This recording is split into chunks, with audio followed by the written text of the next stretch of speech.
Well, hi guys, it's Tom. I mentioned that I did a short mini seminar on YouTube at the TED conference, and I thought I'd take you through it. So let's go ahead and do that.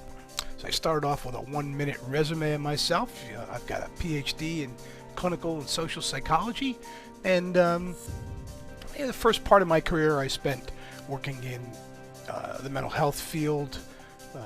6 years or so in institutions, and the rest of the time in the community mental health world, and I met a lot of folks that were really interesting doing that work, and did a lot of psychotherapy. In the mid-'80s, the mental health care system in America changed pretty dramatically. It became more about struggling to get payment than it did about doing the kind of work that most of us started to do, and so it really, those changes were pretty significant, and I guess I changed a bit as well during that period, and so meanwhile, I had in 1982 I bought my first computer, a TI Texas Instrument PC that looked just like this IBM job, dual floppies and all. I bought a 300 baud modem and put that in there and joined CompuServe and discovered the online world, and eventually that led me to change my professional focus to management consulting. And after working with some other consultants about 15 years ago, my partners and I founded our own firm, and we called it True Talk. We help clients to design and establish cultures that foster innovation and great execution. And along the way, I had become really even more passionate about the social potential of the internet, and I was really strongly influenced by the Clue Train Manifesto, which, if you haven't read, it's a terrific work. I also was significantly interested in intergenerational leadership, which is a focus for our firm as well.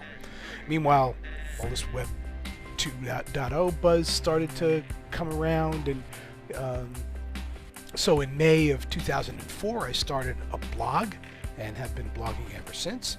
And in April of 2006, I started monitoring YouTube. So I started to monitor YouTube, and I really thought I was going to be a lurker, but I was wrong. Since August of 2006, I've produced over 130 videos here on YouTube. So why did I start a video blog on YouTube?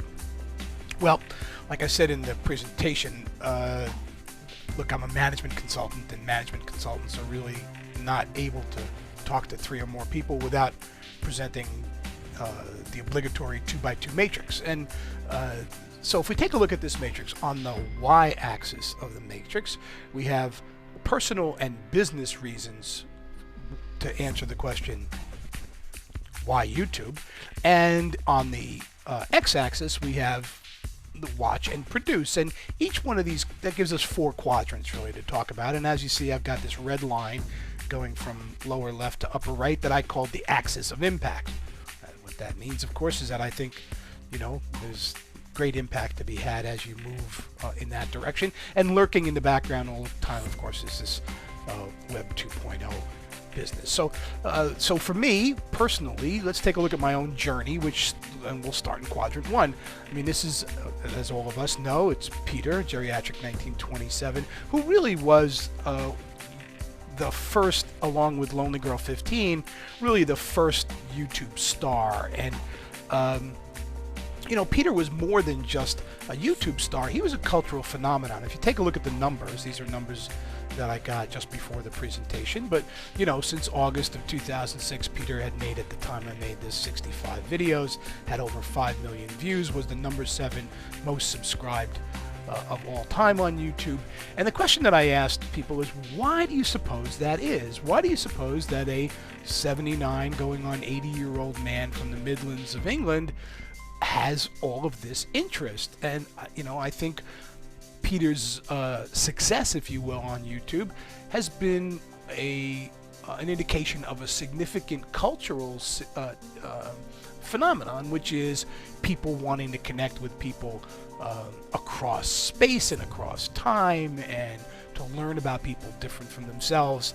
And so seeing Peter, I watched his videos, and that kind of convinced me that I should start my own. When I did start making videos, Peter became my first subscriber, which was, really gratifying. And today I've got over 600 subscribers. In terms of producing videos from a personal basis, it was clear to me that YouTube could be kind of a Flickr for videos. Of course, that you can designate videos as private. You can set up groups of people who you would like to see your videos, and that's what I do with some of my private videos, my personal family videos. This is my grandson, Benny. He's going to be 2, just as an indication of the kind of things you can do from a personal perspective. Well, what about business? Why do I watch YouTube for business purposes? Well, I do a lot of work in the fashion industry and work with designers a lot, and so learning about trends and customers is really important in my work. And so I watch a lot of YouTube videos in order to learn about trends and about customers. Of course, everybody here knows William Sled, 24-year-old Gap employee from Paducah, Kentucky, 5th most subscribed of all times, and his Ask a Gay Man series has been a great hit on YouTube. Why? Because it's hip, it's funny, it's informative, and William has been featured on CNN and on The View and Women's Wear Daily.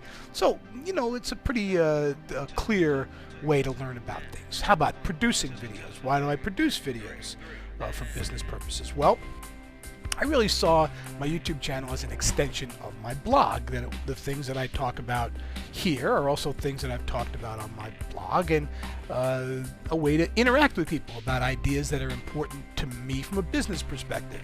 And you guys are great at answering questions about things that are of interest to me from a business point of view.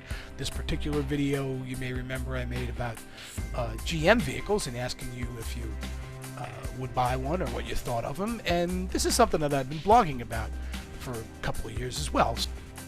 Okay, so that's it for part 1 of the TED YouTube presentation. Come on back and check out part 2 later on. Thanks. Bye.